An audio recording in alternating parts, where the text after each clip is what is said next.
A very good morning to all of you. I am Dr. Ranjita and you all are welcome to Study IQ. आज के इस class में हम लोग पढ़ने जा रहे हैं क्लास 10 साइंस एनसीईआरटी के चैप्टर नंबर 3 के बारे में।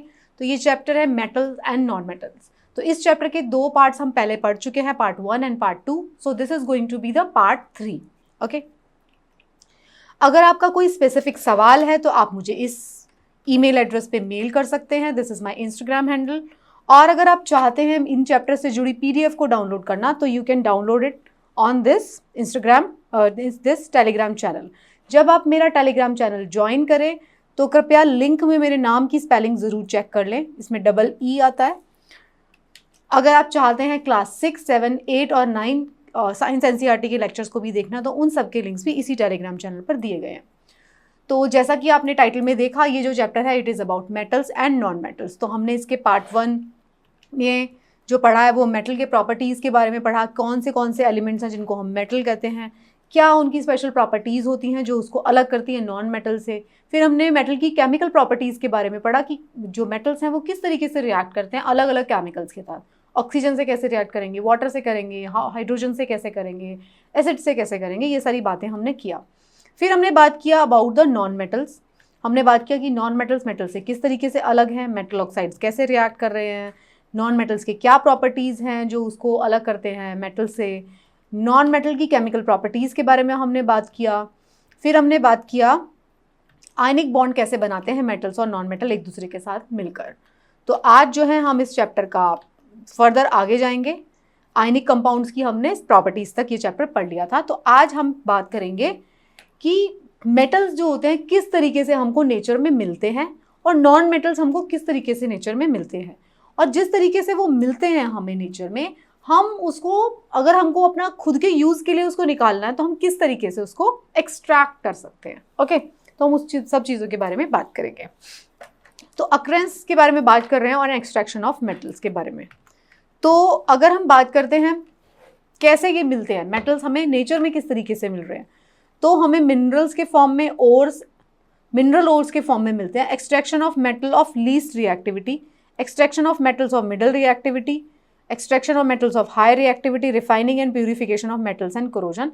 इन सब चीज़ों के बारे में हम लोग बात करेंगे इस वाले पार्ट में, पार्ट 3 में इस चैप्टर के।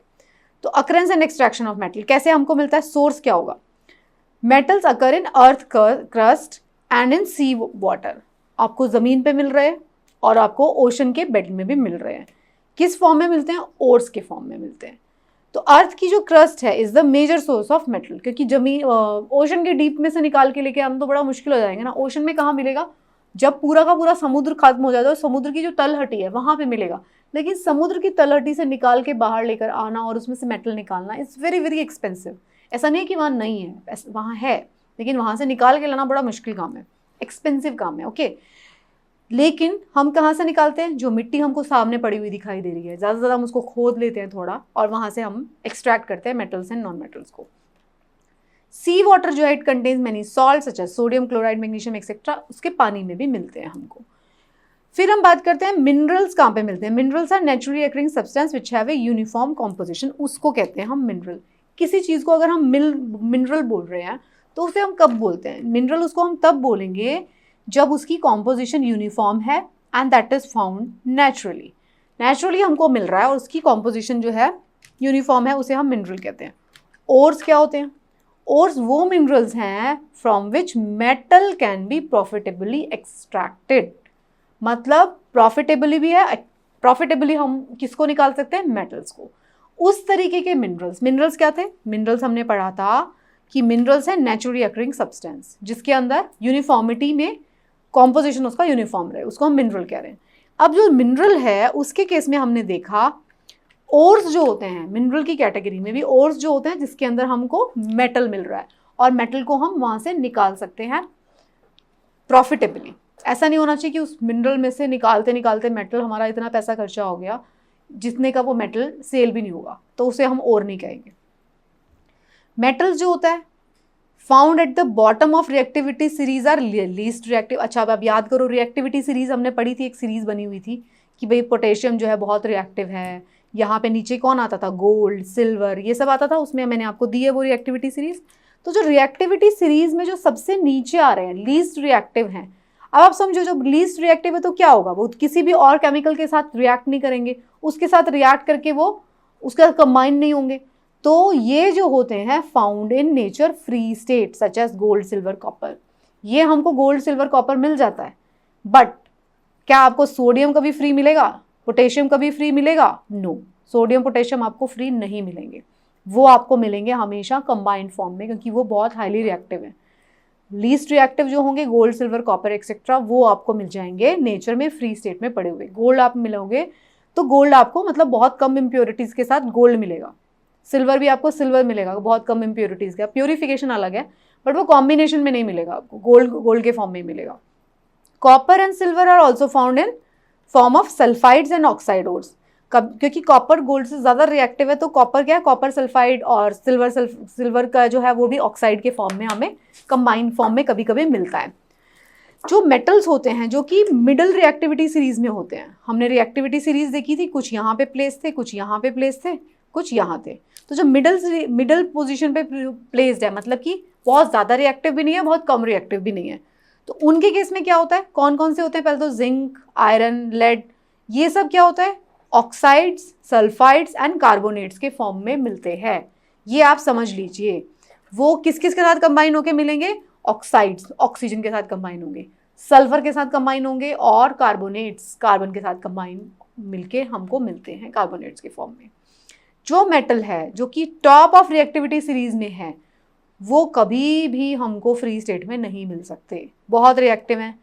पोटेशियम कभी नहीं मिलेगा, सोडियम कभी नहीं मिलेगा, कैल्शियम कभी नहीं मिलेगा, मैग्नीशियम, एल्यूमिनियम कभी नहीं मिलेंगे आपको फ्री स्टेट में, हमेशा किसी ना किसी के साथ ऑक्साइड सल्फाइड वगैरह बना के ही मिलेंगे, कभी हो ही नहीं सकता फ्री मिल जाए। बहुत सारे जो मेटल्स हैं found in form of oxide because oxygen is abundant in nature, है ना, ये इसका जवाब मिल गया आपको। अभी बस सोच रहे होंगे ऑक्साइड्स ही क्यों बने हुए हैं सबके, क्योंकि ऑक्सीजन जो है बहुत ज़्यादा मात्रा में पड़ी हुई है, इजीली कंबाइन होने के लिए मिल जाती है, तो जो इजीली मिलेगा उसी के साथ तो सबसे पहले रिएक्ट करेगा कोई रिएक्टिव मेटल, तो इसीलिए ऑक्साइड्स के फॉर्म में मिल रहा है। अब हमने ये तो बात कर लिया कि भाई हमको अलग अलग रिएक्टिविटी के जो मेटल्स है वो हमको मिल नहीं रहे फ्री, हमें क्या करना पड़ रहा है, हमें मिल रहे हैं सल्फाइड ऑक्साइड के फॉर्म में मिल रहे हैं। सिर्फ जो हमारे लीस्ट रिएक्टिव मेटल्स को छोड़ दें तो बाकी सब हमको क्या मिल रहे हैं, कंबाइंड फॉर्म में मिल रहे हैं। और सबसे ज़्यादा कॉम्बिनेशन क्या है, ऑक्साइड्स। ऑक्साइड्स क्यों है सबसे ज़्यादा कॉम्बिनेशन में, क्योंकि ऑक्सीजन फ्रीली अवेलेबल है। अब हम बात करेंगे कि हम इनको एक्सट्रैक्ट कैसे करते हैं, हमें अब ये मिल तो गए कॉम्बिनेशन में, अब हम इनको निकालेंगे कैसे, मेटल कैसे बनाएंगे। तो जो मेटल हैं उनको हम कैटेगराइज कर सकते हैं 3 पार्ट्स में। किस बेसिस पे कर रहे हैं हम, उनकी रिएक्टिविटी के बेसिस पे हम उनको 3 पार्ट्स में डिवाइड कर रहे हैं, most reactive, medium reactive, least reactive. ठीक है, ये जो 3 मेजर स्टेप्स इन्वॉल्व होंगे in extraction of metal from its ore are, concentration करेंगे पहले हम उनकी, जिसको हम बोलते हैं एनरिचमेंट ऑफ ओर, फिर हम उसका conversion of the concentrated into crude metal, and फिर refining of pure metal. 3 step में करेंगे। पहले जो भी ओर हमको मिला उसी को हम कॉन्सेंट्रेट करेंगे कि भाई उसका क्वांटिटी कम हो जाए और वो सारा एक जगह पे कॉन्सेंट्रेटेड हो जाए। इस कॉन्सेंट्रेटेड वाले पार्ट को हम conversion of concentrate ore into crude metal, अब उसको हम क्रूड मेटल के फॉर्म में ले आएंगे। फिर जो ये मेटल मिलेगा ये बिल्कुल प्योर नहीं होगा, तो फिर हम इस मेटल की रिफाइनिंग करेंगे, रिफाइनिंग कर देंगे इसकी ताकि ये प्योर हो जाए। क्या किया हमने, पहले कॉन्सेंट्रेट किया, फिर मेटल एक्सट्रैक्ट किया, फिर उसको रिफाइन कर दिया। ठीक है, और मेटल को हम किन 3 पार्ट्स में डिवाइड कर रहे थे, बहुत ज़्यादा रिएक्टिव, कम रिएक्टिव। अभी देखिए इस फ्लो चार्ट को आप ज़रूर लर्न कर लें, बहुत इंपॉर्टेंट है। अगर आपको अब तक मेरी ये क्लास समझ में आ गई है कि मेटल क्या होते हैं, नॉन मेटल क्या होते हैं, उनके प्रॉपर्टीज़ क्या होते हैं, अब आपको ये समझ में आ जाएगा chart, flow chart. Extraction of metal, तो कॉन्सेंट्रेशन ऑफ ओर्स में क्या होता है, जो हाईली रिएक्टिव होंगे, high reactive, medium reactive and low reactivity. तो जो हाईली रिएक्टिव हैं वो क्या होगा, उनका हमें इलेक्ट्रोलिसिस करना पड़ता है ऑफ मोल्टन ओर, तो प्योर मेटल मिल जाएगा। जो मीडियम रिएक्टिव है वो या तो कार्बोनेट और के फॉर्म में मिलेंगे या फिर सल्फाइड ओर्स के फॉर्म में मिलेंगे, मतलब सल्फाइड्स बने होंगे या कार्बोनेट्स बने होंगे। तो अगर कार्बोनेट्स हैं तो उसका कैल्सिनेशन कर देंगे, सल्फाइड्स हैं तो उसको रोस्ट कर देंगे, और ऑक्साइड मिल जाएगा मेटल का, फिर उसको रिड्यूस कर देंगे मेटल में, फिर उसको प्योर मेटल मिल आएंगे। अगर मेटल लो रिएक्टिव है, रिएक्ट ही नहीं करता, तो सल्फाइड ओर्स मिलेंगे हमको, लीस्ट रिएक्टिव ओर्स जो होंगे उसको हम रोस्ट कर देंगे, मतलब जला देंगे थोड़ा एयर के बीच में, मेटल मिल जाएगा, उसको रिफाइन कर देंगे। इजीली मिल जाते हैं क्योंकि वो सल्फाइड के साथ कंबाइन करते हैं। जो ज़्यादा रिएक्टिव है वो कार्बोनेट बनाएंगे, और ज़्यादा है तो क्या होगा, इलेक्ट्रोलिसिस से हम उसको मोल्टन स्टेट में ले आते हैं। इस तरीके से होता है, ये चार्ट में बनाया गया है। अब हम इसके बारे में डिटेल में जान लेते हैं। तो कॉन्सेंट्रेशन कैसे करते हैं ओर्स का, उसमें क्या होता है, उसमें क्या करते हैं हम, रिमूव करते हैं क्या, इम्प्योरिटीज़ क्या क्या हो सकती हैं, सॉइल, सैंड, स्टोन, सिलिकेट्स, ये सब होता है। माइन से निकाला हमने, जो भी माइंस होती हैं वहाँ से हमने निकाला, जो खाने होती हैं किसी भी चीज़ को, किसी भी मेटल को निकालने की खाने होती है ना, कोयले की खान, लोहे की खान, कॉपर की खान, अलग अलग जगह पे मिलती हैं, आपने मैप में ज़रूर पढ़ा होगा। तो हम उसको निकाल लेंगे माइंस में से फ्रॉम माइंस, और इज कॉल्ड कॉन्सेंट्रेशन। उसमें से निकाल के हमने उसको मिट्टी विट्टी सब, पत्थर कंकड़ सिलिकेट सब हटा दिए। फिर जो और है, which are mined and often contain many impurities, these impurities are called gangue. First of all, okay, gangue okay, whatever the pronunciation is, आप इसको देख लेना जो भी इसकी प्रोनाउंसिएशन है। तो सबसे पहले क्या होगा, concentration is done to remove impurities from the ore. सबसे पहले जो भी इम्प्योरिटीज होंगी उसको निकाल लेंगे। फिर जो होगा, concentration of ore is known as enrichment of ore, उसको हम एनरिचमेंट कहते हैं, कॉन्सेंट्रेशन को हम एनरिचमेंट कहते हैं। तो जो प्रोसेस होगा कॉन्सेंट्रेशन का, वो डिपेंड करता है किसके ऊपर, physical and chemical properties of ore पे। ग्रेविटी सेपरेशन भी कर सकते हैं, इलेक्ट्रोमैग्नेटिक सेपरेशन भी कर सकते हैं, फ्रॉथ फ्लोटेशन प्रोसेस भी कर सकते हैं। ये सब क्या तरीके हैं, ये तरीके हैं जिससे कि हम कॉन्सेंट्रेट कर सकते हैं उसको। पहले इम्प्योरिटीज हटा दी, फिर उसको कॉन्सेंट्रेशन शुरू कर दिया उसका। फिर क्या होगा, हमने जो ये कॉन्सेंट्रेट किया ओर को, उससे हम क्रूड मेटल निकालेंगे। Concentration of metal ores into oxide, conversion of metal ores into oxide. ये कैसे होता है, ये होता है, it is easy to obtain metal from their oxide, so ore is found in form of sulfides and carbonates are first converted to their oxides by process of roasting and calcination। अब हम क्या करते हैं, अब हमें एक ये मिल गया, देखिए हमने ये चार्ट में ये मिला था, हमें मिल गया metal of medium reactivity. Carbonation कर देंगे उसकी, या सल्फाइड और होगा तो उसकी कैल्सिनेशन होगी या रोस्टिंग होगी। इससे क्या होगा, वो जो होगा वो एक्सट्रैक्शन होगा उसका मेटल का, फिर हम उसका ऑक्साइड बनाएंगे मेटल का। तो क्या कर रहे हैं हम, conversion of concentrated ore into crude metal. कैसे कर रहे हैं हम जो मेटल ओर्स हैं उसको उसके ऑक्साइड में कन्वर्ट कर रहे हैं। वो कैसे हो रहा है, वो हो रहा है मोस्टली जो ओर हमें या तो सल्फाइड्स के फॉर्म में मिल रहे हैं या तो कार्बोनेट्स के फॉर्म में मिल रहे हैं। अब हम इनको क्या करेंगे, इनकी या तो रोस्टिंग कर देंगे या कैल्सिनेशन कर देंगे। रोस्टिंग में क्या कर रहे हैं, heating of sulphide ores in presence of excessive air. तो वो क्या होगा, कन्वर्ट दैम इनटू ऑक्साइड्स, वो रोस्ट कर रहे हैं। रोस्ट के नाम से आपको समझ जाओ, जिंक सल्फाइड के फॉर्म में है, इसको आपने ऑक्सीजन के साथ हीट कर दिया तो जिंक ऑक्साइड बन जाएगा। कैल्सिनेशन में क्या हो रहा है, कार्बोनेट के फॉर्म में है अगर, तो उसकी कैल्सिनेशन करेंगे, उसको जैसे ही हम हीट करेंगे तो जिंक ऑक्साइड बन गया और कार्बन डाइऑक्साइड रिलीज हो गई। कैल्सिनेशन और दो प्रोसेस कर लिया हमने, कैल्सिनेशन कर लिया या रोस्टिंग कर लिया। रोस्टिंग कर रहा है जो सल्फाइड ओर्स हैं, कैल्सिनेशन कर रहे हैं जो कि कौन से ओर्स हैं, कार्बोनेट ओर्स हैं। तो दो ही तरीके से मिलते हैं हमें। ये वाले देखिए चार्ट को देखिए, बार बार इस चार्ट को याद करिए, कार्बोनेट ओर्स मिलते हैं या सल्फाइड ओर्स मिलते हैं। तो कार्बोनेट ओर्स क्या होंगे, उसकी हम कैल्सिनेशन करेंगे, मतलब इसको जला दिया तो क्या हुआ, कार्बन डाइऑक्साइड जो है अलग रिलीज हो गई और जो भी है मेटल का ऑक्साइड मिल गया आपको। यहाँ पे क्या हुआ, सल्फाइड ओर्स में जैसे ही आपने उसकी रोस्टिंग किया ऑक्सीजन के प्रेजेंस में, तो क्या हुआ, जो उसका ये रिएक्शन हुआ ना, ऑक्साइड बन गया और सल्फर डाइऑक्साइड जो है वो रिलीज हो गई। तो बार बार आपको क्या करना है, एक बार इस चार्ट पे आके जब भी आप मेरी क्लास देखेंगे या रिवाइज करेंगे जब आप इसके पीडीएफ को, तो आप जो है इसको बाकी पीछे जाके जरा देख लेना, आपको समझ में आ जाएगा। रोस्टिंग और कैल्सिनेशन के करके हमने क्या किया, ऑक्साइड बना दिया मेटल का। दोनों तरीके से हमने मेटल का ऑक्साइड बना दिया। इस स्टेप पर आ गए अब हम। जैसे ही हमने ऑक्साइड बना दिया तो अब हम क्या करेंगे, उसका रिडक्शन करेंगे। अब कैसे करेंगे, ऑक्साइड है उसको रिडक्शन कर रहे हैं, तो ऑक्साइड जो होते हैं मेटल के, to turn them into metal is known as reduction. Okay, तो जैसे ही हमने extraction of metal of least reactivity है, लीस्ट जो रिएक्टिव है वो तो जल्दी से सल्फाइड वाले ही बना रहे हैं, सिर्फ उनका जो ओर मिल रहा है हमको किस फॉर्म में मिल रहा है, सल्फाइड ओर्स मिल रहे हैं, तो वो रोस्टिंग से बन जाता है मेटल। लेकिन अब किसकी बात कर रहे हैं, लीस्ट रिएक्टिविटी मेटल जो है मरकरी एंड कॉपर, जो कि लीस्ट रिएक्टिव सीरीज से हैं, वो किस फॉर्म में मिल रहे हैं, सल्फाइड ओर्स के फॉर्म में मिल रहे हैं। वो जो फर्स्ट चार्ट है ना, जो मैं आपको बार बार दिखा रही हूँ, अगर आपने उसको भी समझ लिया तो ये सारा प्रोसेस आपको समझ में आएगा। तो सल्फाइड ओर्स के फॉर्म में क्योंकि मिलता है, इसको सिनाबार कहा जाता है। अगर हम लेड के केस में बात करेंगे, मरकरी के केस में बात करेंगे, सॉरी, कॉपर ग्लांस कहा जाता है अगर हम कॉपर ओर की बात करेंगे। तो ये सल्फाइड ओर्स के फॉर्म में मिल रहे हैं। तो एक्सट्रैक्शन ऑफ मरकरी मेटल, अगर हम मरकरी निकाल रहे हैं तो हमें क्या करना पड़ेगा, उसको हम फर्स्ट हीट करेंगे। देखिए उसको हमने हीट किया तो मरकरी ऑक्साइड बन गया। फिर मरकरी ऑक्साइड को फर्दर हमने रिड्यूस किया मरकरी प्लस ऑक्सीजन में। देखो हमने इसको क्या किया, पहले हमने इसको टर्न्स मरकरी जो था, जो कि सल्फाइड फॉर्म में था, उसको हमने ऑक्साइड फॉर्म में कन्वर्ट कर लिया पहले by liberation of sulphur dioxide, निकल गया उसमें से। फिर जो मरकरी ऑक्साइड है उसको अगेन दोबारा स्ट्रांगली हीट किया तो ऑक्सीजन भी निकल जाएगी दोबारा उसको हीट करने से। तो हमें क्या करना होता है, इस चार्ट में आप देखिए, फिर से हम इसी पे आ गए। जो भी मेटल के ओर्स होते हैं, मीडियम रिएक्टिव, लीस्ट रिएक्टिव, तो क्या मिलता है, लीस्ट रिएक्टिव सल्फाइड के फॉर्म में मिलेंगे। सल्फाइड के फॉर्म में आपको क्या करना पड़ेगा, उसको रोस्ट, मतलब कि ऑक्सीजन के साथ उसको कंबाइन करा दिया।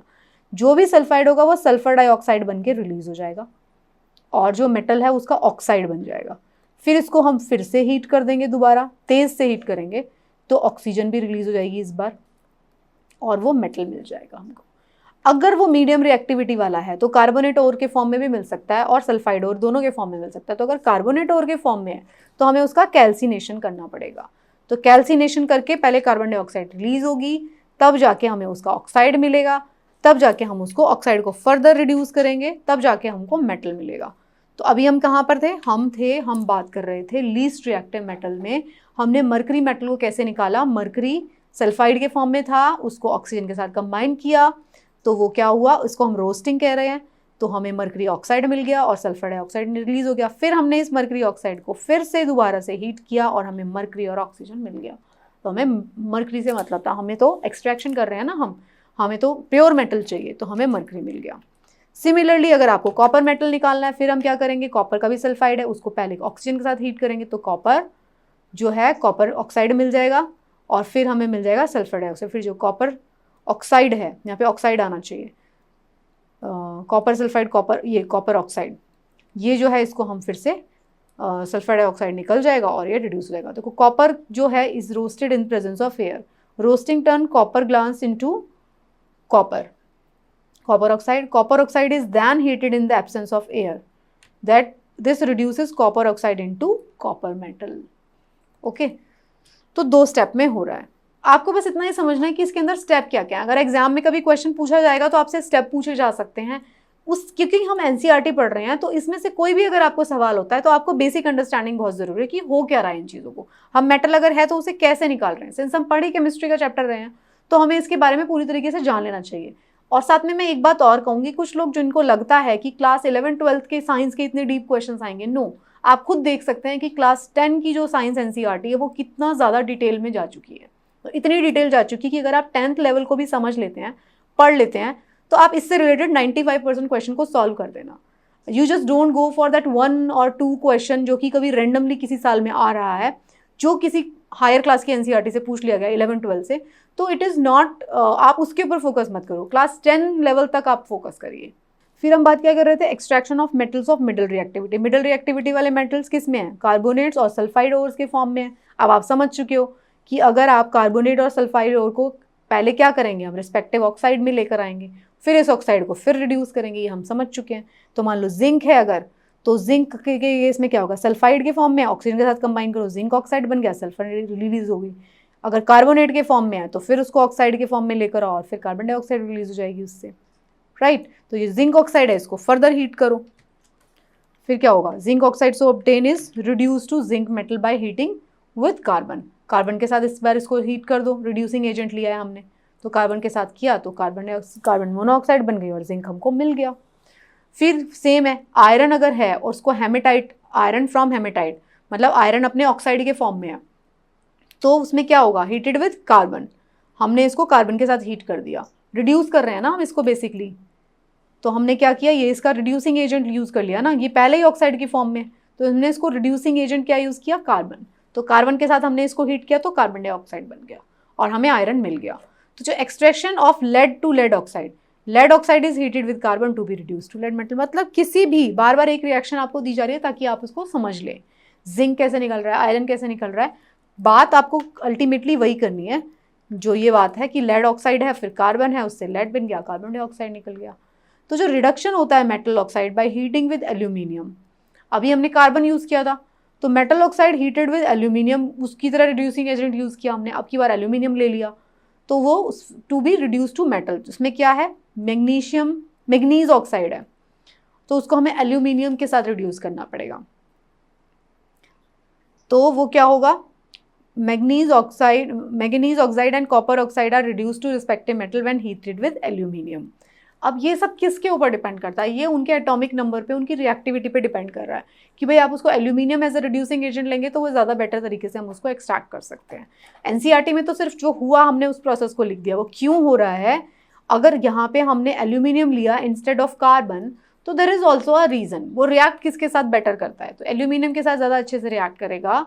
ऑक्सीजन जब इसमें से निकालना है हमें तो हम इसमें एल्यूमिनियम का यूज़ कर रहे हैं, तो एल्यूमिनियम ऑक्साइड बन जाएगा। सिमिलरली कॉपर ऑक्साइड से भी आप एल्यूमिनियम के साथ रिएक्ट करेंगे तो भी ये रिड्यूस हो जाएगा। फिर बात हो रही है थर्माइड रिएक्शन के बारे में। अब थर्माइड रिएक्शन क्या है, ferric oxide when heated with aluminium is reduce to iron metal, in this reaction a lot of heat is produce. तो ये जो thermite reaction is use to welding of the electric conductor. तो ये जो thermite reaction होती है उसमें क्या करते हैं, फेरिक ऑक्साइड जो होता है उसको हीट करते हैं विद एल्यूमिनियम, तो इसकी वजह से बहुत ज़्यादा हीट निकलती है, उसको हम ये जो है थर्माइड रिएक्शन बोलते हैं उसको। उस जो हीट है ना उसको हम यूज़ करते हैं वेल्डिंग में। ये देखिए आयरन ऑक्साइड है, इसको एल्यूमिनियम के साथ आपने किया कंबाइन, तो ये क्या हुआ, एल्यूमिनियम ऑक्साइड बना और बहुत हीट रिलीज हुई।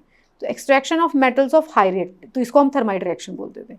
ठीक है, अब हम बात कर रहे हैं जो हाईली रिएक्टिव मेटल है। अभी तक हमने बात की थी लीस्ट रिएक्टिव, मिडिल रिएक्टिव। अब हाईली रिएक्टिव अगर मेटल है तो उसमें हम क्या करेंगे, सोडियम, कैल्शियम, मैग्नीशियम, ये सब है हाईली रिएक्टिव। तो वो जो है एक्सट्रैक्ट होते हैं अपने ओर से बाय इलेक्ट्रोलिटिक रिडक्शन, उनका हमें इलेक्ट्रोलिटिक रिडक्शन करना पड़ता है। ये जो होते हैं इनको रिड्यूस नहीं कर सकते हम carbon, because carbon is less reactive than them. Okay, carbon के साथ तो यूज़ करके वो नहीं होने वाले। तो इलेक्ट्रोलिटिक रिडक्शन में क्या हो रहा है, इलेक्ट्रोलिटिक रिडक्शन में क्या करेंगे, मोल्टन स्टेट में लेकर आएंगे पहले तो ओर को। Metal is being positively charge deposit over cathode पे, वो डिपॉजिट हो जाएगा। When electric current is pass through molten state, solution of sodium chloride, ये आपने पहले भी पढ़ चुके हो, आपको याद होना चाहिए। यहाँ पे क्या दिखा हुआ है, इलेक्ट्रिक करंट पास कर रहे हैं हम, मोल्टन स्टेट में है मेटल और सॉल्यूशन फॉर्म में है सोडियम क्लोराइड के, तो कुछ भी हो सकता है। तो उस केस में क्या होगा, वो कैथोड के ऊपर डिपॉजिट होना शुरू हो जाएगा। ये रिएक्शन जो है हमने पिछली क्लास में एसिड बेस वाली क्लास में हमने ये रिएक्शन को पढ़ा था, ये आपको याद हुआ।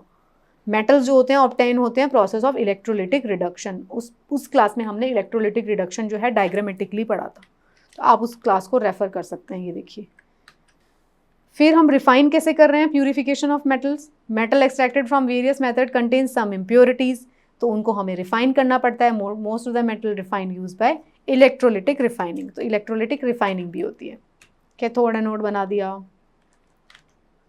तो इलेक्ट्रोलिटिक रिफाइनिंग क्या होती है, इसमें क्या होता है, इलेक्ट्रोलिटिक रिफाइनिंग में जो इम्प्योर मेटल है और एक thin strip of pure metal are dipped into salt solution ले लेते हैं हम, उसके अंदर डाल देते हैं।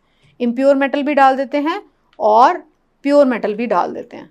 तो इन दोनों को जैसे ही आप डालोगे तो फिर क्या होगा, salt solution of metal to be refined, जिस सॉल्यूशन को आपको रिफाइन करना है उस सॉल्यूशन में डाल दोगे। जब इलेक्ट्रिक करंट पास होगा सॉल्यूशन में से, तो जो pure metal is deposited over a thin strip of pure metal, जो आपके ने उसके अंदर प्योर मेटल की स्ट्रिप डाली हुई है, ये सॉल्यूशन था, तो इसमें से सारा प्योर मेटल निकल के इसके ऊपर डिपॉजिट होना शुरू हो जाएगा और नीचे क्या होगा, बच जाएगा। This impure metal is used as anode and pure metal is used at cathode. तो ये कैथोड की तरह काम कर रही है, इसमें से मेटल निकल के इसके ऊपर डिपॉजिट होता जाएगा। तो इलेक्ट्रोलिटिक रिफाइनिंग ऑफ कॉपर, ये एनसीईआरटी में दिखाया गया है, इसीलिए हम ये चैप्टर पढ़ रहे हैं। ओके, क्योंकि ये एनसीईआरटी सीरीज है तो अब इसके अंदर ये कॉपर की रिफाइनिंग भी दिखाएंगे, जिस मेटल की दिखाएंगे तो उसको मैंने अपनी स्लाइड में इंक्लूड किया है। तो इलेक्ट्रोलिटिक रिफाइनिंग ऑफ कॉपर में क्या हो रहा है, उसमें क्या करेंगे, इम्प्योर ले लेंगे कॉपर को और एक प्योर स्ट्रिप ले लेंगे कॉपर की, फिर जो उसमें से क्या करेंगे, सॉल्यूशन ऑफ कॉपर सल्फेट में उसको हमने डिप कर दिया। फिर जो इम्प्योर लंप ऑफ मेटल है वो कनेक्ट करेगा पॉजिटिव पोल से और एक thin strip of pure metal is connected with negative pole. फिर क्या होगा, उससे क्या होगा, जैसे ही आप इलेक्ट्रिक करंट पास करोगे सॉल्यूशन से, तो जो प्योर मेटल है from anode move towards a cathode and is deposit over it, वो उसमें से डिपॉजिट होती जाएगी। जो इम्प्योरिटीज प्रेजेंट होंगी मेटल की वो सेटल हो जाएंगी near the bottom of anode. ठीक है। तो कॉपर को अगर आप कर रहे हैं तो कॉपर सल्फेट का सॉल्यूशन ले लिया जो कि इम्प्योर है, उसके बीच में कॉपर स्ट्रिप लगा दी और ये सारा का सारा ये कैथोड की तरह काम करेगा और ये सब के सब इसके मेटल जो प्योर है वो इसके ऊपर डिपॉजिट होता जाएगा। ठीक है। फिर अब हम बात करते हैं एक और concept which is called corrosion. Corrosion क्या होता है? कोरोजन आपने पहली क्लास में भी पढ़ा है, आपको पता है जब क्या होता है, मेटल जो है जब एटमॉस्फेरिक एयर के साथ रिएक्ट करते हैं तो उनके ऊपर क्या हो जाए, formation of a layer over the metal, एक लेयर बन जाती है, कोरोड कर जाते हैं वो। तो लॉन्ग टर्म में क्या हो जाता है, जब ये जो underlying layer of metal keeps on getting loss due to conversion of into oxide और सल्फाइड के फॉर्म में वो कन्वर्ट होकर मेटल जो होती गल जाएगी, कोरोड हो जाएगी, खराब हो जाएगी। तो मेटल जो है eaten up, gets eaten up. This process is called corrosion. पढ़ लेना आप इसमें से। कोरोजन में क्या हो रहा है, एयर के साथ जैसे जैसे कॉन्टैक्ट में आ रहा है एक थिन लेयर बनती जा रही है, धीरे धीरे क्या होगा, उस मेटल का ऑक्साइड बन जाएगा या तो वो कन्वर्ट हो जाएगी सल्फाइड में, और ये जो होगा उससे वो मेटल खत्म हो जाएगी धीरे धीरे। जैसे ही कोरोजन का क्या एग्जाम्पल है, रस्टिंग ऑफ आयरन। हमने पहले वाली क्लास में भी पढ़ा था, आयरन ही नहीं और भी मेटल्स हैं वो सब कोरोड करते हैं। तो रस्टिंग ऑफ आयरन जो है मोस्ट कॉमन कोरोजन है।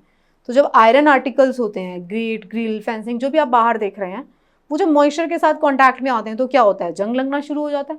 क्यों लग रहा है जंग? जंग क्या है, आयरन ऑक्साइड है। ऑक्सीजन के साथ कांटेक्ट में आके मॉइस्चर की प्रेजेंस में आयरन ऑक्साइड का फॉर्मेशन हो रहा है। ये जो आयरन ऑक्साइड है ब्राउन रेड होता है कलर में, इसको हम क्या कहते हैं, रस्ट। और इस फिनोमेना को क्या कहते हैं, ये जो जिस प्रोसेस से ये हो रहा है इसको हम बोलते हैं रस्टिंग ऑफ आयरन। अगर रस्टिंग आपने प्रिवेंट नहीं की तो क्या होगा, आपका पूरा का पूरा मेटल जो है, पूरा का पूरा मेटल खत्म हो जाएगा, पूरा का पूरा जो आयरन है वो आयरन ऑक्साइड में कन्वर्ट हो जाएगा।